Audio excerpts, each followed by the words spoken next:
I am reading from my new book, The Enhancers.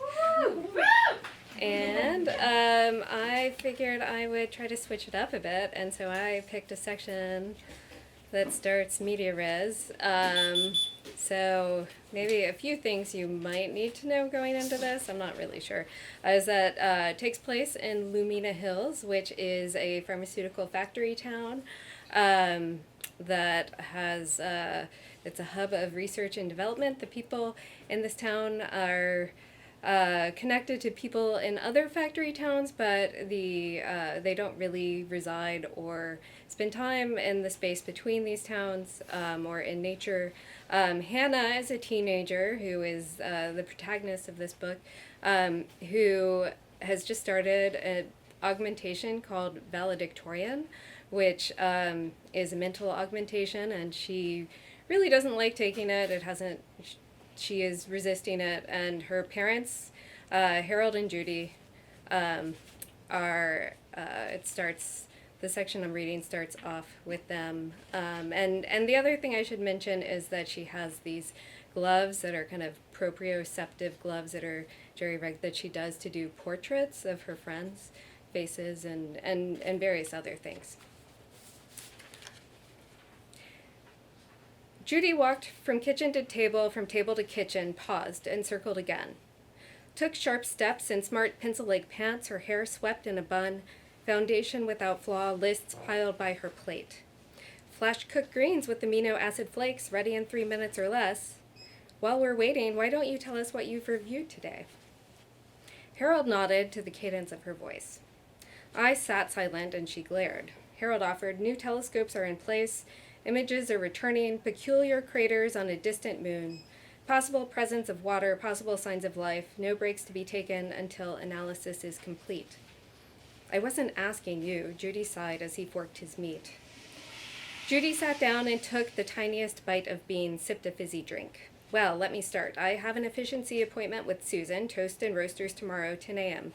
Should be a cinch. She had me prepare a daily list of what happened under headings, occurrences, emotions, tasks completed, obstacles overcome, pills taken, lessons reviewed, what is versus what will be. I resented schedule talk. Judy knew how much I hated this recitation. She marked her list with a strong flick of the wrist. Harold sat scratching his ear, then muttered something about metals that could withstand the heat of re-entering the atmosphere. He looked at me and said he wished he'd recorded more when he was my age. V didn't exist, memory wasn't as deep. When he was young, he'd wanted to travel to distant galaxies, harness the energy of stars. Imagine the advances I could have made. This I noted. Harold wanted to relive his youth. Judy asked about Celia, said she'd heard something about her being in the hospital. Was it true? I shrugged. Oh dear, Harold sighed. Judy nodded, said how terrible, whispered something about fragility. But she spoke around it just like everything. I went back to sketching the slump of Harold's shoulders on my napkin, then the outline of Judy's pursed lips. I tried to visualize the waves of information moving through us in that instant. I offered that I'd made another death mask last week. I showed them the image with yellow almonds for eyes, cheeks like cliffs to jump from. Oh, Hannah, why? I did another quick scan of Azzy's face. Each one ends up so different depending on her mood. I told her how I planned to catalog all of my friends. I couldn't predict the varied ways the gloves picked up the contours, the rise of her cheekbones, the depths of her eyes. Isn't Azulia very much alive? That's not the point. Death mask as in it's a ready-made relic for our pre-instinctual phase, before the transformation of our lives into another state. Ultimately, I plan to 3D print the most striking faces and hang them. Yes, Harold nodded. Currently in mid-6, oceans warming, scorched trees, carbon dated. Harold had always said we were mid-6, as in a period of great extinction. He liked to tell me that this made things exciting, like it was opening the door for the possibility of some other life form to take over. But I couldn't get past how this meant we had no future. The future Judy spoke of seemed like a lie. She thought we should do our best to try to be content, happy, joyous even. I didn't know how she could ignore that we were in the middle of the 6 and waiting for the worst. Judy paused and made notes. I'm sure it was something like death mask, conflicted, uneven distribution of energy. Happiness was Judy's baseline, against which she pitted all other moods. Negativity had to be contained. She had a whole spiel about happiness as a determined state. She got up and threw the leftover greens into the compost, placed dishes on the autoclave, and then set out my organizer and pills for the next day. She added ones I hadn't seen before. Spheres in blue hues, lemon yellow triangles, then she gave me a handful and a glass of water. They felt sharp in my palms. Take 2 and chew well. But what do? They'll help stabilize your moods. After dinner, Judy made us watch a video. She was adding video programming to her practice in a collaboration with Dr. Billy. He was curating a regimen of enhancements to complement Judy's 4-step program. 4 is a cinch to implement, she says in the promotional video. 4 steps, 4 enhancements, 4 times a day. 4 is all you have to remember.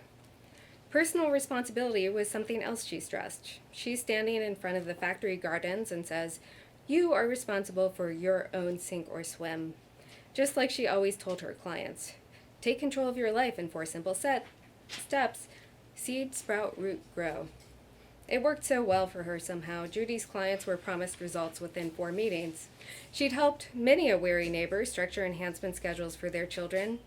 You'd never guess how many mix it up, miss doses. Don't consider how detrimental this is. She said I was lucky to have her undivided attention, but I knew her secrets.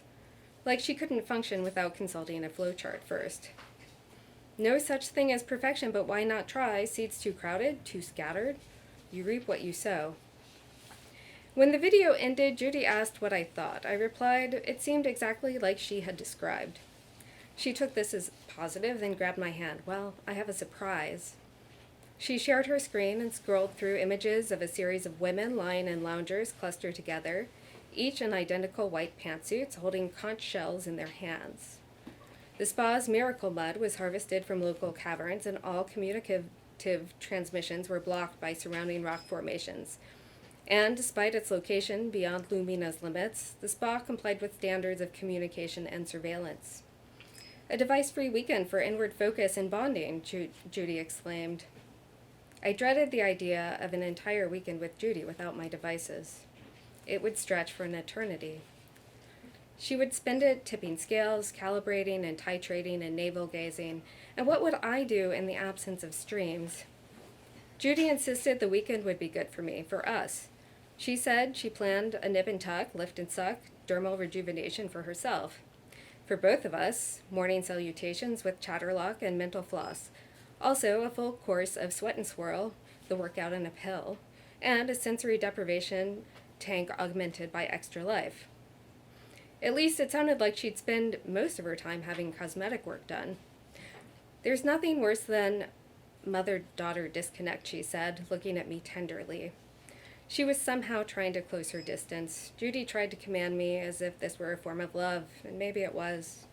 Spas were her thing, not mine. She knew this. Still, she said we'd go the following weekend, and we'd make do. The tedium of 1, so why not 2? A cat has 9. Don't you deserve more too? Extra Life is your +1 when life turns lackluster and you're just going through the motions. Take Extra Life to revive. 12. A luxury shuttle picked us up just outside our home, and we were offered preliminary detox tonics en route. The compound was located just south of town. On our way, we passed by a series of houses growing smaller and warehouses growing larger, and endless rows of grand silos that I assumed were storage for the factory's raw materials. This industrial sector continued for a while, and then we crossed a bridge over a rock formation and followed a long winding road that went deeper into a valley. I wondered what creatures were lurking out here. I attempted to imagine the wildness we were bypassing. What lay just beyond, the lizards and beetles and coyotes and foxes and feral cats? This was as close as I'd come to the wilderness, and yet somehow we were safe all the way out here at the spa, rock fortress and all.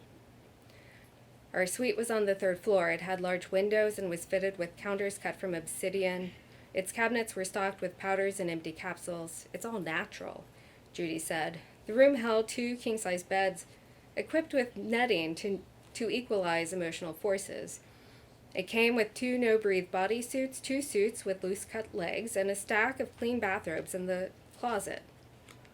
Judy undressed. I pretended not to look at her delicate body. I wondered how she'd ever had room for me inside of her and how much she'd hated the engorgement. She still had stretch marks on her thighs. She put on her robe, knotted her belt, and examined the jars of black dust on the counter. Have I mentioned obsidian's healing properties? Many times. She loved explaining this, and so I said, I don't think so. Well, dear, this stone has a strong protective shield that absorbs negative energy waves. It's very healing. We'll have to do something with it. Judy tucked our cases in the closets, placed our vials and jars on shelves and in empty drawers while I began my own count of what the cabinets held.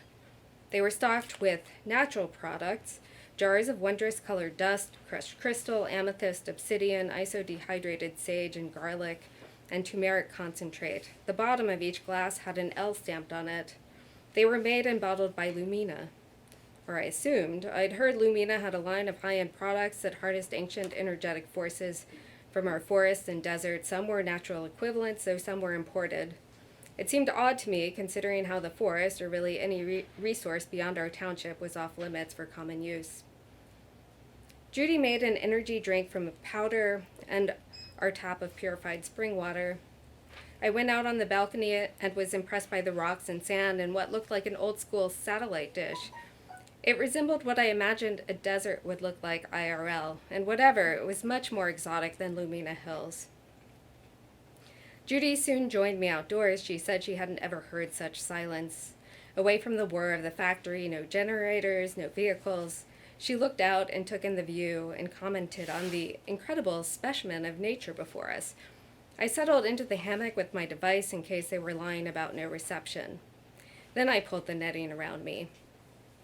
Judy smiled. I see you're acclimating. Not so fast, I said. Oh, of course, you're not. She knew I wouldn't admit to having a modicum of pleasure. I turned on my device. It searched and searched for the Wi-Fi stream, but the revolving circle just spun like a hastening hurricane. Signal's dead, I pouted. Of course it is. But just wait. After the extraction, post-cleanse, you'll feel like a new person. I imagine I'll feel exactly like the person I am, I said. No judgments, Hannah. Besides, we have an entire evening for the initial unwinding. It says right here. She passed me a card that listed the master schedule and various services. It reminded me of her 4-step method with its simple bullet point list. Perhaps she intended to glean some pointers for her marketing plan while we were out here. Well, let's not waste the evening, she exclaimed. I'd like to go to the jacuzzi or the steam baths, your pick. First, though, we could mix some obsidian and clay facials.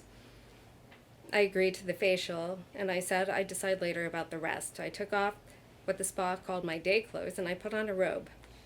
I mixed the clay with spring water in a bowl and added 2 scoops of obsidian. I then rubbed the mixture on Judy's face as she lay reclined. It was soothing to cover her face with dark mud. Is it wrong to say I enjoyed the feeling, like I was desecrating her? Because I did. I felt her delicate cheekbones and her tense expression below my fingers, and she struggled to hold her eyes closed. She laughed and said, "It's so hard for me to let go." I painted my own face with the dark mud, assessing myself in the mirror as I slathered it on. I imagined I was a warrior. I'd seen my chimp family bathing in mud puddles massive enough to take all 15 at once. It pleased me that in our own way we were behaving very much like chimps.